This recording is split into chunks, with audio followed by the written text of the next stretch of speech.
here at Microsoft's After Hours event at their booth at E3. Very excited to see and stumble upon Crimson Dragon. We discussed this spiritual successor to Panzer Dragoon. Can we say that? I like to call it that. It's being developed by the members from the original Team Andromeda, such as Yukio Futatsugi. We have the music composer, we have the concept artist. A lot of guys have done a lot of hard work. It's being developed by Landing and Ground Ho in Japan in conjunction with Microsoft. Now, Xbox owners will know it from Panzer Dragoon Order that came out on the original Xbox, but this has got more in resonance with like sort of the classical Panzer Dragoons that came out in the Sega Saturn. Can you sort of just elaborate for us? I mean, what do players do in the game? Riding dragons, obviously, yep. But how else does it factor in? So the players take on the role of a dragon rider. Basically, they form this symbiotic relationship with these really intelligent dragons. And as you play through this experience, you'll be able to unlock a variety of different dragons, up to 6 different dragon types.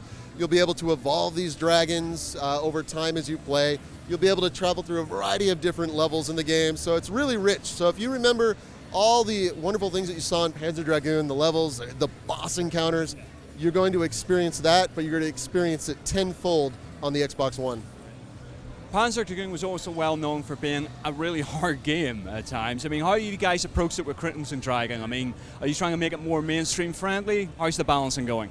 Well, the game is being developed for a core audience, so we are looking at balancing it kind of high for that competitive layer. It'll feature all the scoring systems similar to what we saw in the previous games back in the Panzer Dragoon Saga series. So, yeah, it'll be. I mean, it's targeted for the core gamer. Now, when we first heard about this, it was a Kinect title. As we see here in the demo, X now hands-on with the controller. What was the decision behind that, and what have you guys still got Kinect choice, Kinect option with it? When we made the decision to bring the game forward onto Xbox One, obviously take advantage of the horsepower and just the technical, all the technology behind it, it also gave us the opportunity to be able to hybridize the controls so that the new Kinect allows us to also support the controllers simultaneously.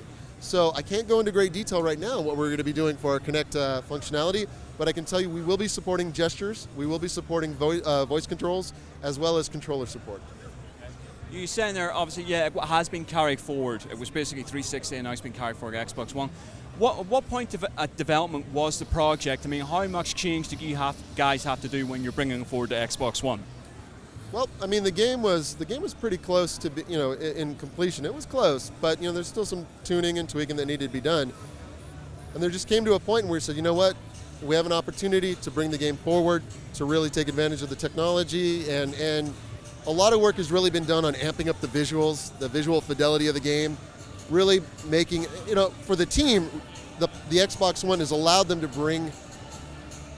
re-envision the game, to really bring it to life the way they wanted to bring the game. So more power, better technology. We have some more social features in the game. One feature that I'm really excited about, that I got to talk about this, is you'll be able to share your dragons. So as you unlock new dragons in the game, you'll actually be able to share them with your friends and other players in the community. So if they're having trouble, they can hire your dragon, and your dragon can fly with them as a wingman in missions, and you'll also earn experience and some goodies if your friends do that for you, or other members from the community. So basically, it's a case of evolve your dragon up, make it upgraded, make it hardcore, give it to a friend. Absolutely, you level it up, your friend, and you can set it up so that your friends can use it. They use it. When they do, you'll get some bonuses. You'll get rewards for doing that. We're talking about evolving your dragon now in the Panzer Dragoon series. That was one form, gradually evolved, dependent on what you did during the course of the game. How does it work in Crimson Dragon?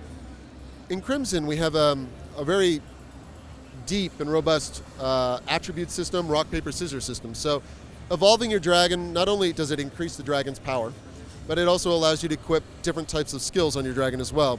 Each dragon type is unique. They come with a primary skill that's set to that specific dragon type, but the skills themselves can be customized between the different dragons. What's cool about this is when you go into levels, you can bring with you a certain type of dragon. I can't talk in great detail about them, but one dragon may be good at a certain type of mission with a certain set of skills because of the rock, paper, scissors. Another dragon may not. So, as a player, you want to basically unlock these dragons, level these dragons up, collect all the skills, and ideally, ultimately, be the best dragon rider in the community, and have some of the best scores in the game. Saying about that, about certain dragons may be better than others in missions, is it a case of that factors in maybe just high scores, so you can actually see you're not maybe maximizing what your high score would be at that particular level, or is it you're just going to have more trouble, say, downing a boss because you don't have a particular skill on the dragon? A lot of it, well, there's some of that. There's some of maximizing your efficiency versus bosses, but it is a lot of it min-maxing, being able to achieve a better score because you can take down more enemy swarms, in addition to being more efficient at taking down your bosses. Because at the end of the day, you want to make sure that at every part, every stage during the mission, you get an S ranking. I mean, that's absolutely critical. And the way to do that is customizing your dragons in such a way that it works well for that mission.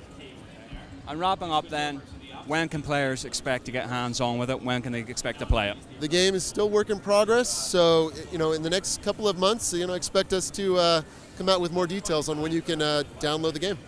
Well, listen, thank you very much indeed for talking to us. Thank you very much.